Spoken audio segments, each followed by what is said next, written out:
Makalipas ang ilang sandali ay bumalik na ito. May dalang maliit na planggana na may laman tubig at bimpo. "Hands up, baby." Utos nito. "Ako na? Baka lalo kong lagnatin." Mahina akong sabi dito. "No, ako na. Besides kung nahihiya ka." "Wag na, nakita ko na naman na yan lahat. Kaya, what's the sense?" Sabi nito na tinulungan na akong hubarin ng aking titig na naman ito sa aking katawan kaya naman nahihiya ako itong tinakpan ng aking mga kamay. Huwag ka kasing tumitig dyan." Sit ako dito nang makitang tila naglalaway ito sa akin na parang nais na nitong sunggaban. "Bakit kasi ngayon ka pa nagkasakit?" Reklamo nito. Pinalitan nito ang aking damit. "Ayos lang ako," sabi ko dito. Ramdam ko kasi ang tila magnet na nag-uugnay sa amin dalawa. "Nilalamig ka pa?" Tanong nito. Oo." Sagot ko. Nagulat pa ako nang tumayo ito at itinabi ang planggana. "Umusog ka dun sa gilid." Utos nito. Nagtataka naman akong umisod sa gilid ng kama. Mukha naman pang doble ang kama na kinahihigaan ko. Yung kama nito ay ganun din kalapad. Hindi na ako nagulat nang tumabi ito ng higa sa akin. Sa mga pahalik nito sa akin kanina ay hindi ko na kinakailangan pang magulat dahil malamang may binabalak na naman ito sa akin. Lalo na ngayong tinawid na nito ang bawal at lalo ngayon na solong-solo na ako nito. "Hawa kita." Reklamo ko dito. "I don't mind. Minsan lang ako makapag-chancing sa'yo kaya lulubos-lubusin ko na." Sagot nito na nagpakilig sa akin ng slight. Ibig sabihin kasi may crush din ito sa akin. Gaga, crush daw. Ano ka bata? Tsaka may pinapalaki yan, di ba? Tuya ng aking isip. Nang maisip ang pinapalaki nito ay bigla akong nakonsensya sa nangyari kanina. Malinaw na pagtataksil kasi ang ginawa namin kanina. "Tigilan mo nga ako. Tulog mo na yung mga hirit mo. Isipin mo yung pinapalaki mo. Hindi yun matutuwa na may kayakap kang iba, no?" Sabi ko dito. Pwede naman ako mag-shortcut." Dinig ko na sabi nito. Hindi ko na inintindi pa dahil hinigit na ako nito upang mayakap ng mahigpit. "Hoy!" Mahinang sabay ko dito nang muli na naman itong pumisil sa akin. Ungo lang ang naging sagot nito. "Yang kamay mo?" Kinurot ko pa ito sa balikat. Naguguluhan na ako sa mga ikinikilos nito. "What? Ginawa na naman natin to kanina sa labas ha." Reklamo nito. "Ikaw matanda sa ating dalawa. Dapat alam mo ang bawal. Hindi naman kita nobyo pero nahawakan mo yung ano ko." Sit ako dito. Nakita ko ang bahagyang pagngisi nito. "It's your fault, baby." Sagot naman nito. "Paano ko namang naging kasalanan, Aber? Di naman kita inutusan na halikan o hipuin mo ang hindi mo dapat na hinihipo." Pabulong kong rant dito. "You let me see this and this. Sa tingin mo, anong mararamdaman ko?" Natameme ako sa sinabi nito. "Pwede namang kalimutan mo na lang nakita mo. Tsaka di ba nangako ka na magiging lihim sa lahat ang pagkakakita mo sa ano ko?" Mahina ko pa rin sabi dito. Mahirap nang marinig ng dalawang lalaki at baka isumbong ako. Muli kong naramdaman ang paglalakbay ng kamay nito. Maya-maya ay naramdaman ko ang pagbangon nito at dala na nga ang gamot na ipinaiinom nito sa akin. "Here, drink this." Sabi nito na iniabot sa akin ang gamot na agad ko namang kinuha.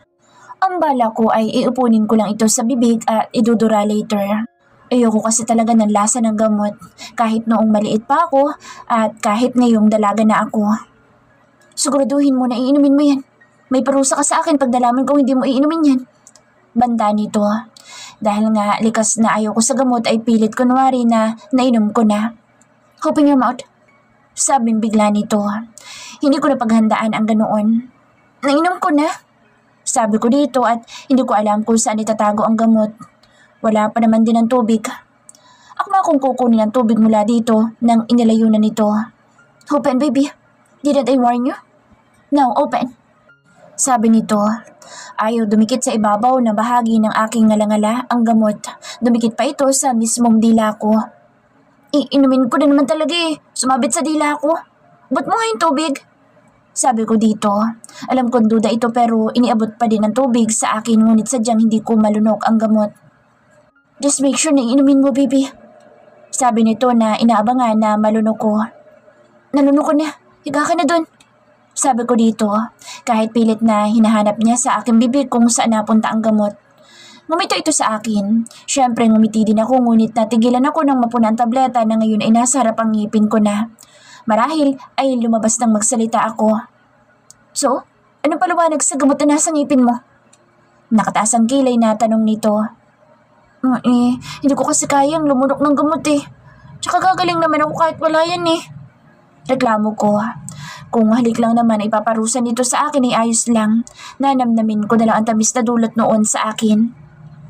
Prepare yourself for your punishment. Sabi nito na pumunta sa higaan nito. Malakas ang kabog ng aking dibdib sa kaba. Iniisip ko ay kung ano ang parusa nito sa akin. Puno ng kaba ang aking dibdib lalo na nang makita kong nagubad ito ng damit at sinampay sa may mismong kama nito. Napalunok ako nang makitang makisig nitong katawan lalo na ang obs nitong tila sinasadyang ipa-freeview sa akin. Mukhang masarap himasimasin at pisil-pisilin ngunit alam kong may kasalanan ako ngayon. Anong ginagawa mo? Mahina akong tanong dito. Naguhubad? Sagot nito na parang wala lang. Hoy, nandito kaya ako? Tila na-alarma kong sabi dito. Hindi pa ako ready makakita ng live porn. Kahit pa dead na dead ako, dito ay hindi pa naman sumagi sa isip ko na makitang itinatago nitong Armalite. Bakat na bakat susuot nitong boxer ang malaki at matagas nitong Armalite. Napalunok ako ng ilang ulit. Hindi ako sure kung ready na ba ako kung tuluyan ng ma-reveal ang laki at ang haba ng Armalite nito. Like what you see? Tanong nito. Paano kasi doon talaga ako nakatitig? Parang galit na galit kasi ang alaga nito sa haba ng alaga nito ay malamang nasa 9 inches or 10. Kumusta ang talong? Kung itatabi dito o kaya ang pipino, buhay pa kaya ang mga nadaanan ng Armalite nito? Mga katanungan na parang alam na din naman niya ang sagot. Bakit ka ba nagbaboxer dito sa loob? Yun ang namutawi sa aking bibig. Diyos mio Marimar, parang may mali sa tanong ko. So, sinasuggest mo ba na hubarin ko ng boxer ko dito sa loob? Pilyong tanong nito at umakmang ibababa na ang boxer nito. Sandali! Oh my gosh! It's not what I meant! Halos pasigaw ko sabi dito na lalo ikinatawa ng Hudyo. Alam kong alam nito na iba ang aking ibig sabihin. Tila na-excite ako makita ang alaga nito. But not now. Baka mahimatay ako. Hoy, kayong dalawa dyan? Kung ang pinag-iingay nyo dyan ay pinag-uungol nyo na lang, mabuti pa. Malapit na akong makarating sa alapaapi. Si Yael na dinig nilang hinampas ni Jam. Sure pre, wait lang, hindi pa ready sa Ella eh. Balik sigaw ng gago. Hala, biglain mo pre, para hindi na makaangal. Sabat naman ni Kuya Dos. Mukhang mga bugaw din ang dalawa. Sige pre, gagawin ko yan. Sabi naman ng lolo ko. Isa, baliw ka, hindi kita boyfriend no? Sabi ko dito nang makalapit ito at tumiga sa tabi ko. Bakit? Hindi naman kailangan maging tayo para magubad ako. Kagabi gusto kong magubad na matulog pero dahil nandyan ka nagtiis ako. Pero ngayon, nakita ko na naman ang lahat-lahat sa'yo. Bakit pa natin kailangan magtago? Kaya naman kitang panagutan. Sabi nito na pumikit na. Sayang naman, di ba? Akala ko pa naman makikita ko ng Armalite dito. Naramdaman ko ang paggapang ng kamay nito sa garter ng aking shorts. Hoy, Rafael! Mahina akong saway dito. Shit, hindi ko kaya. Bulalas nito na ikinagulat ko. Ano kayang problema nito? Anong problema mo? Taka kong tanong dito. Ala, mananahimik ako sa nakita ko kaninang umaga. Sabi nito. Salamat man kung ganun. Sagot ko dito. Pero may kapalit. Dagdag nito na ikinatigagal ko. Di naman siguro nito hihingin ang aking puri. Anong kapalit? Tanong ko. Kinakabahan na ako. Allow me to taste you. Sabi nito na ikinalaki ng aking mga mata. Of course, alam ko kung anong ibig sabihin nito. Bigla akong naisara ang aking mga hita sa sinabi nito. Paano kung ayoko? Umusod ako ng konti. Dahil mapipilitan akong angkinin ka ngayong gabi. Sabi nito na lalong ikinabasa ng kanyang utak. Ikinakaba. Pati utak niya kinakabahan na din. Joke naman di ba yung sinasabi mo? Diba? Tanong ko. Umaasa kasi ako na sasabihin nito na joke lang pero nanatiling seryoso ang mukha nito. Mukha ba ako nagbibiro ngayon? Sabi nito na lalong nagpatindi ng aking kaba. Baka masakit yun. Mahina akong sabi dito. Ang alin? Tanong nito. Yung pagkain. Nahihiyang sabi ko dito. Oo, bastos ang aming pinag-uusapan. Kasalanan ng Linda ang lahat ng ito. Kung hindi kasi ito nag-camping sa loob ng aking panty, di sana nito makikita ang aking mga tinatago. Di sana safe pa rin ako dito dahil mas sanay akong masungit ito at tila lolo ko na minopost na. Unlike ngayon na pagkalandi-landi ng hudyo. Namulang aking pisngi na maalala ang ginawa nito sa akin kanina sa labas kung saan muntik pa kaming mahuli. You wouldn't know until we will try it. Sagot nito. Dahan-dahan itong pinapatakan ng halik ang aking leeg. Nag-iwan ng kilabot sa aking kaibuturan ng ginagawa nito sa aking katawan. Tila may gusto pa akong maramdaman sa mga sandaling ito. Alam kong anuman ang mangyayari ngayong gabi ay isang alaala na hindi ko malilimutan kahit na kailan dahil alam ko na maaaring bukas ay mag-iiba na naman ang ihip ng hangin at muli na namang magbabalik sa dati ang aming pagtrato sa isa't isa. Baka bukas bumalik na naman ito sa paghihintay ng babaeng pinapalaki nito. Sinimulan na nga nito ang gustong gawin sa kanya kaya naman napapaungol siya at pabiling-biling ang ulo. Ella! Ella! Gising, Ella! Baby, gising! Dinig kong boses nito kaya napadilat ako. Nasa harap ko ang nag-aalalang mukha ni Rafael, Yael, Dos, Wenny at Jam. Parang umiyak na nga ang mga ito. Mabilis akong niyakap ni Rafael. Damn it! You scared the hell out of me! Sabi nito. Ano nangyari? Ngayon lang nag-sink in na nangyari sa akin. Panaginip lang ang nangyaring kainan. Panira ng panaginip ang mga ito. Kasi naman, Beshi, umuungol ka ng umuungol. Ang taas pa naman ang lagnat mo. Kanina ka pa ginigising na Rafael. Ani Jam, Diyos mio Marimar, kung alam lang ng mga ito kung bakit ako umuungol. Dalhin ka na namin sa ospital? Tanong ni daw sa kanya. Hindi na kuya, maayos na naman ang pakiramdam ko.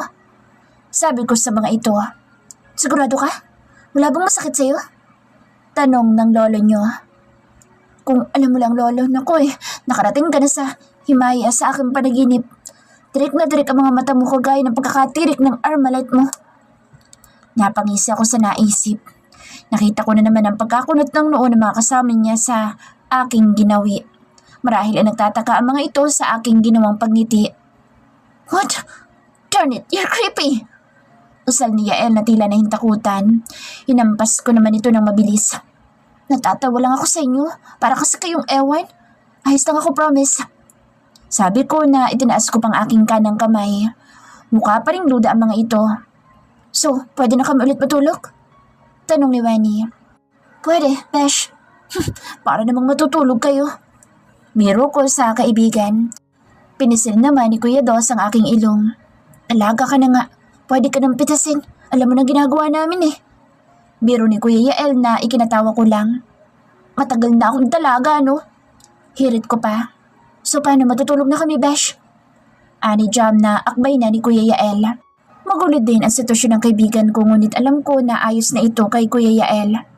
Sigurado ka, Kuya? Tulog lang? Pilya kong tanong dito. Balo, tabihin mo na yan pre, para mabilis mong magigising pag muli na namang umungol. Sabi ni Dos bago kami iniwan. Kapwa kami tahimik at nagpapakiramdam ang dalawa. Para tuloy gusto ko itong dambahin, ngunit nagpigil ako. Salamat at panaginip lang ang kanina dahil kung totoo yun ay mahirap na. Baka lumagpas pa kami sa bawal. Let's go back to sleep. Sabi nito na hindi naman kumilos upang humiga bagkus ay nanatili itong nakatitig. Bakit hindi ka na mahiga? Tanong ko dito. I'll just watch you sleep. Sabi nito. Matulog ka na din. Sabi ko dito. Tumayo ito at pumunta sa kama nito. Kinuha ang unan at dinala sa aking kama. Move. Utos nito kaya umusod na din ako. Good night. Bulong ko bago ipikit ang aking mga mata. Good night, baby. Don't do it again. Bulong nito sa mismong gilid ng aking tenga. Ang alin? Taka kong tanong. Yung matutulog ka na matagal bago gumising. Tinakot mo ko, baby. Bulong nito. Maya-maya pa ay naramdaman ko na ang pagyakap nito sa aking bewang, maging ang mabining halik na iginawad sa aking pisngi. Kinabukasan ay nagising ako maayos na ang pakiramdam. Medyo madilim pa sa labas. Tulog na tulog pa ang katabi ko na nanatiling nakayakap sa akin magdamag. Tinitigan ko ang bawat bahagi ng mukha nito. Mula sa tila inukot nitong mga mata, sa matangos na ilong at sa labing tila nagaanyayang dampian ko ng halik. Yung halik na kagaya nung sa panaginip ko. Natukso kong haplusin ang mga labi nitong bahagyang nakaawang kaya dahan-dahan kong iniangat ang aking kalawang kamay upang mahaplos ito. Ngunit ganoon na lang ang gulat ko nang dakmain nito ang kamay ko bago pa man iyon dumapos sa mukha nito. Early chancing ka, baby. Nakangising sabi nito na ikinapula ng aking pisngi. Huling-huli ako sa akto eh. Pero syempre, hindi ako aamin dito. May dumi kasi. Sabi ko sabay turo sa bahagi ng pisngi malapit sa labi. Go and get that dumi. Just make sure na meron. Lagot ka sa akin pag wala. Napangiwi ako ng lihim. Tila lalo pan lumala ang sitwasyon ko. Nahulog na. Sabi ko na lang. Nice palusot, baby. Sabi nito na hinalikan ako sa kamay. Sa isip ko ay natitilihan ako sa mga ginagawa nito. Tila magpo-propose na hindi ko mawari ang lalaki. Paasangan tunay ang walang hiya. Yung pangako nitong parusa hindi naman tinupad. Lalo ang kain portion ay mukhang hindi na naalala. Tapos, ito na naman ang bagong pangako nito. Gusto ko yung aksyon agad. Di naman ako nagpapalusot. Sabi ko dito. Tumagilid itong paharap sa akin at pinagmasdan ako. You grown so fast. Pero hindi ka talaga tumangkad. Sagad na ba yan? Sabi nito na bakas ang pangaasar. Inirapan ko ito. Makalait ka naman. Mas gusto ko yan ng mga lalaki yung maliliit na babae, no? Katwiran ko. Depende sa liit. Sagot naman ito. Meaning? Depende kung alin ang maliit. Sabi nito na isinubsob ang mukha sa aking daeg. Nakikiliti naman ako sa balbas nitong tumatama sa aking balat. God, kung naiba lang sana sitwasyon. Narinig kong bulong nito. Ano? Tanong ko dito. Nan, hindi ka na ba inaantok? Tanong nito sa akin maya-maya. Nanatiling nakayakap ito sa akin at nakikiramdam. Hindi. Ikaw ba? Tanong ko dito. Ito ang kauna-unahang pagkakataon na nag-usap kami ng hindi nagbabangayan. Parang normal lang ang ganito sa amin samantalang kahapon lang nang may kalokohan itong ginawa sa akin. No, I want to stay hugging you till the sun came out. Sagot nito na hinigpitan ng yakap sa katawan niya. Baka naman mapisa na ako niyan. Biro ko dito. Ang higpit kasi ng pagkakayakap nito sa akin. I want to feel your mood in my belly. Sabi ng walang hiya. Nakabuka ka kasi ako at tila nakakarga dito. Ewan ko, ganoon na ang aking pwesto simula nang magising ako. Bitaw kasi. Nahihiya ko kasing akmang ilalayo ang sarili dito. Ayoko. Please, let's stay in this position. Ungot nito. Nakapanti lang ako. Bulong ko dito. I know, baby. Huwag mo na ipaalala. Ang hirap magpigil, baby. Daing nito. Napalunok naman ako sa sinabi nito. Alam ko kung anong nais nitong ipahiwatig. Ikaw kasi. Sabi ko dito. Ikaw kasi. Ayaw mo pa kong tuluyan. Natawa ako sa naisip na kagagahan sa dami ng pagkakataon nitong gapangin ako, ngunit nagpigil ito sa hindi ko malamang rason. Isang bagay ang maaaring rason na nagdudulot ng iba yung sakit sa aking kalooban.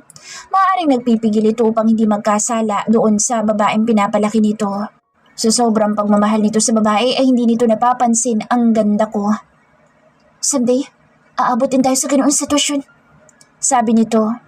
Uy, ayoko maging kabit, no? Reserve mo na lang sa pinapalaki mo yung landi mo. Irap ko dito. Naramdaman ko ang pagpisil nito sa aking dibdib. Yes, I will. Kaya ikaw, don't ever let other men kiss you the way I kissed. Sabi nito. Ay, hala, bakit? Daddy ba kita? Kuya? Irap ko dito. Daddy and Kuya doesn't touch this and don't stroke this part. Bulong nito na ikinalunok ko. Bangon na dyan, baka hindi na ako makapagpigil pa sa susunod. Di na ako sumabat, baka uminit na naman ang paligid. Madiin ako nitong hinalikan sa labi bago tumayo. Hanggang lumabas na ito ay napakalaking palaisipan sa akin ng mga kinikilos nito. Ipokrita ako kung sasabihin kong hindi ako nasiyahan sa ginawa nitong pag-pleasure sa akin. Nanatili muna akong nakatulala ng ilang minuto sa higaan. Alam kong marami ang magbabago ngayon matapos ang lahat-lahat. Ang hindi ko lang masasabi ay kung magandang pagbabago ba o makakasama. Nang makalabas ako ay pawantahimik ang mga kasama ko na tila may dumaang anghel. Kinakailangan na namin bumalik ng Maynila ngayon. Sabi ni Rafael sa akin na tila galit na naman. Ah, ganun ba? Biglaan naman yata. Tanong ko pero deep inside ay na-disappoint ako. Lalo at nag-uumpisa na akong umasa na merong future na sa pagitan namin ni Rafael.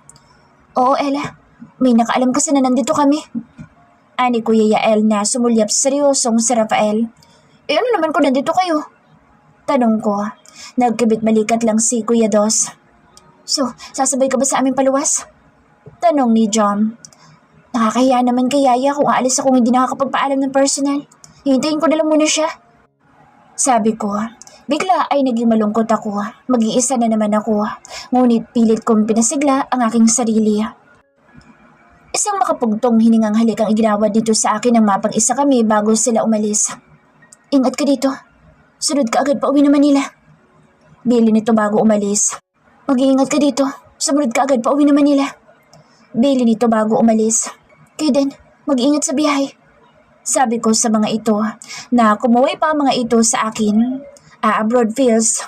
Para akong mababaliw dahil para akong naiiyak habang tinatanaw ko ang pag-alis ng mga kasama. Nang makaalis sa mga ito ay pumasok na ako sa bahay upang iligpit ang aking gamit. Kung ako lang naman, bala ko sanang sumunod kaya lang nakahiyaan ko naman na hindi magpaalam sa yaya ko. Kaya doon ako sa kapatid nito kinagabihan. Umabot din ang 2 araw bago nakabalik ang matanda. Nang dumating ang yaya ko ay agad akong nagpaalam na uuwi na. Madali lang naman akong nakapagpabook ng flight pabalik ng Manila. O siya, salamat sa pagdalaw. Nakangiting sabi ni Yaya sa akin. Naku Yaya, ako nga po dapat na magpasalamat sa pagpapatuloy niyo sa akin dito eh. Sabi ko dito. Naku, Ella, o siya, bumalik-balik ka lang dito sa amin. Namimiss ko din naman ang bahay niyo sa Manila. Sabi nito. O ano, sama kayo? Biro ko dito. Alam kong hindi na nito kaya pang bumiyahe ng malayo. Matanda na din kasi ito. Naku, kung kaya ko lang sana. O kung kaya lang sana ng tuhod ko. Baka naninilbihan pa din ako sa inyo. Hala, ayan ang sundo mo. Turo nito sa pamangkin nito na siya maghahatid sa akin sa airport. Bago pa man nakatanggi ang yaya, ay nilagyan ko na ito ng pera sa bulsa ng duster nito. Uy, ikaw talagang bata ka? Sabi nito na makita ang ginawa ko. Dali-dali akong tumakbo para hindi na nito maibalik ang pera. Marahil ay maliit na halaga lang iyon, ngunit malaking bagay na iyon para sa matandang ibinuhos ang mahabang panahon ng buhay nito. Para lang mapagsilbihan kami. Pambili niyo maintenance? Bye, Yaya. Love you. Sabi ko dito. Mukhang naiiyak na naman kasi ito. Ako man ay ganoon din. Matagal itong nag-alaga sa akin. Katunayan ay alam nito ang lihim kong pagsinta kay Rafael. Kaya tinutokso ako nito nung dumating si Rafael. Pamasahe ko po, Manong Moy. Sabi ko dito sabay abot ng 3,000 sa pamangkin ni Yaya. Naku, binigyan na ako ni Chang kanina. Tanggi nito sa bigay niya. Ibalik niyo na lang po kay Yaya. Sige na ho, tanggapin niyo na. Ibili niyo ng pagsasaluhan niyo mamaya pag uwi mo. Pamimilit ko dito. Wala na itong nagawa nang bigla akong tumalilis. Di rin naman kasi masama yung mag-share kung marami ka namang blessings na natatanggap. Nang makasakay na ako ng aeroplano ay naglalaro sa isip ko magiging setup namin ni Rafael oras na dumating na ako ng Manila. Alam kong may nagbago sa amin dalawa. Mayayakap ko pa kaya itong muli? Mahahalikan? Ano na kaya kami? Mga tanong na masasagot lang oras na magkita kaming muli. Nang makauwi ay natulog muna ako which is normal. I can't drive long. Why? Dahil takot ako may kasabay sa highway. So ang nangyayari ay inaabot ako ng siyam-siyam sa kalsada. Takot akong mag-overtake at takot din ma-overtaken. I don't fight that fear besides, may driver naman kami. At hindi ko kailangan ng sasakyan. I have all the time in the world. Pagdating ko kanina ay wala ang aking mga magulang. Malamang ay magkasama na naman ang mga ito na gumala. Lagi magkabuntot ang dalawa saan man pumunta ang mga ito. Saksi ako sa pagmamahal na meron ang aking ama sa aking ina. Kaya ganoon na lang pagnanais kong makahanap ng lalaki na kagaya nito. Lalaking hindi ako sasaktan at paaasahin. Bumaba ako upang kumain. Kumakalam na kasi ang aking tiyan. Medyo mahaba-haba na din ang aking tulog. Papalapit pa lang ako sa kusina ay dinig na dinig ko ng ingay ng mga kwentuhan. Kasama nilang ibang kaibigan ni Kuya sa hapag. Minus Rafael and Kuya Dom. Hey, welcome home baby. Baby ng kapitbahay. Biro ni Kuya Wesley. Hindi ko na maalala when is the time na inumpisahan akong tawagin ganoon ng mga barkada ng kuya ko. Wala akong pasalubong sa akin. Banta ko dito na ikinatawa lang nito. So, how's the vacation, baby Ella? Kumusta si Yaya? Si Kuya Warren. Pinsan ko ito sa side ng mommy ko. Ayos naman kuya. Matanda pa rin siya. Pabirong sabi ko dito. Halamang bumalik sa pagkabata. Sabi nito na pinisil ang aking ilong. Agad akong natakam nang makitang ulam na hipon na may butter. It's my all-time favorite. Agad akong umupo at kumuha ng plato at sumubo. Masarap no? Si Kuya Yael na ikinatigil ko sa pagsubo. Yup, it's my favorite. Tumango pa ako bago sumagot matapos lumunok. Kaya pala yan ang hiniain. Si Kuya Wind na may misteryosong ngiti sa labi. Wala talagang kupas ang cooking skills ni parang Rafael. Ani Kuya Dos na kumakain din ng akmang kukuha na naman ito ng hipon. Tinapi ko agad. Akin yan eh. Sit ako dito. Damot mo Dapat bumait ka na para maligawan ka na. Sumangot ang mukha nito. Pala, invited daw tayo sa padespedida ni paring Rafael. Ani Kuya Yael, pero sa akin nakatingin. Guni-guni ko lang. Despedida? Taka kong tanong. Tila may biglang bumara sa aking lalamunan na parang may iyak ako. Oo, despedida. Alis na kasi ang gagong iyon. For good na ata, pa Canada. Ani Kuya Lyndon na sa akin din nakatingin. Bakit biglaan naman ata? Tsaka wala naman siyang nabanggit nung isang araw. Tanong ko na pilit umaaktong normal kahit na umaantak ng aking puso.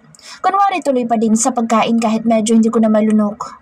Tuloy na pala talagang tatandang hindi ko makakasama ang aking iniibig. He messed up big time. Baka daw kasi hindi na niya maantay na lumaki ang kanyang pinapalaki dito. Kung mag-stay siya dito. Baka mabuntas niya nang wala sa oras. Hindi na niya kayang magpigil Ani Kuya Win na sa akin nakatingin. Gaano naman siya katagal doon? Tanong ko. Ba't ka interesado? Di naman kayo close na. Si Kuya Yael na ikinapula ng mukha ko. Masama bang magtanong? Tsaka nakasama ko naman din yun kahit papaano no?